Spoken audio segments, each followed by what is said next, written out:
Welcome back, and thank you so much for staying with us. Now, earlier, Basic Education Minister Angie Motshekga gave an update on the state of readiness for the finals of the matric examinations, and this follows the recent assurance from quality assurer Umalusi that the system is ready to go.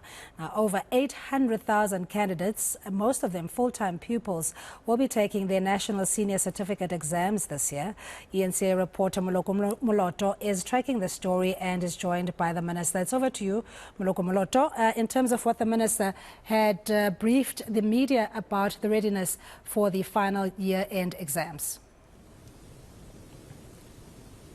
Well, good afternoon, Cindy Mabe. Indeed, it is that time of the year where the young people who for 12 years have been on this journey of empowering themselves educationally, they will now be tested in the form of the National Senior Certificate. They will be starting in earnest tomorrow. I think they will be writing one of the English question papers. And of course, the total number, as you said, just nearly 900,000 learners who are registered with the Department of Basic Education. There are other people, in total nearly 1.2 million candidates who will be writing examinations. Some of the people will be writing the IEB, the Sakai, and others accredited by the Department of Higher Education and Training. But of course, the majority of them, being about 900,000 of them will be writing the Department of Basic Education's National Senior Certificate. And I'm now joined by the Minister of Department of Basic Education, Angie Motshekga. Minister, thank you so much for your time. Let's talk about security first. You did point out that this time around you have also included the services of the state security agencies to assist with the security of question papers. They are auditing and also certifying the entire process, storage and transportation. Does it mean that we are going to see police transporting question papers, perhaps even to some examination centers? You know, in the past, we always had a similar arrangement, but we were using auditing companies to go and audit our systems and our processes. Even in terms of escorting papers, we always had our papers escorted by either private companies that will be engaged or by police. So the only difference that now we're using state resources and capacities, but the processes of auditing are just standard processes, and the processes of escorting papers are also your standard procedure. And you were very clear that those who intend to cheat must not expect any mercy, as much as that would be disheartening on your part as a parent yourself.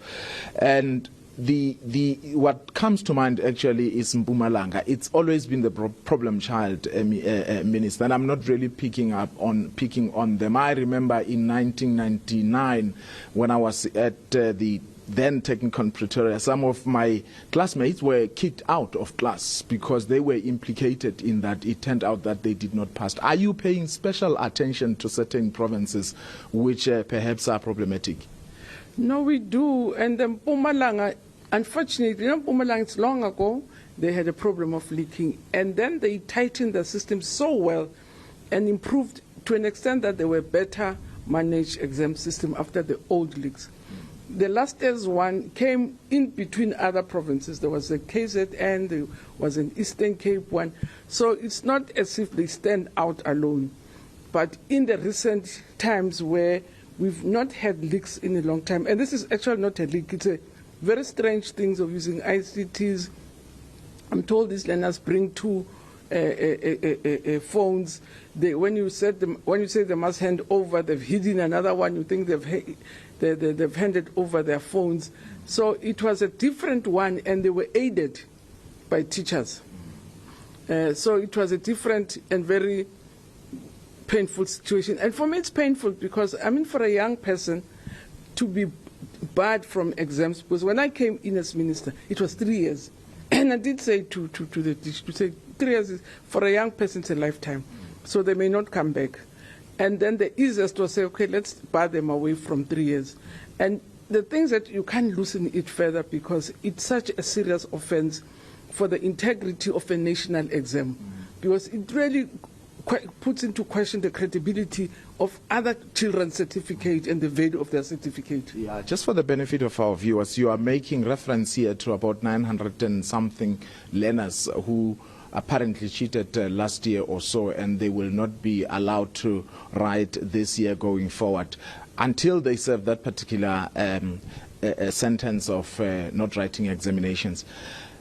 This year, as we are about to begin with the examinations, can you say with certainty that there has not been any form of leaking as they will be starting tomorrow? My view is that leaking as a sector we've managed to arrest, and that's why the Mpumalanga was quite different, where they stole a paper right at the exam center, went to go and do papers, then send SMS, which is a very different one from leaking either at the warehouse, which is what happened in Gauteng, or even the night before from the printing facility. So it happens in different ways. We have put all systems in place to protect the exam, but also to protect the learners, because as I said, it's a very painful thing to tell an 18-year-old that they're not going to sit for 3 exams. And we are not sure if in that period they are going to survive and be encouraged to come back. So it really is serious, and we do hope that these kids see the seriousness of copy of cheating, that it's just not a very small thing. Yeah. Minister, constantly there are schools that do very well. Year after year they perform very well, but others continue to perform poorly. Do you tend to do what some would call peer review? For instance, you have these teachers and principals who are doing very well share the ethos with their colleagues in terms of how they get it right. That's a very common practice in the sector, and every beginning of the year is to say which schools have not done well, what were the problems, what were the challenges, and continue to get the principals who do well.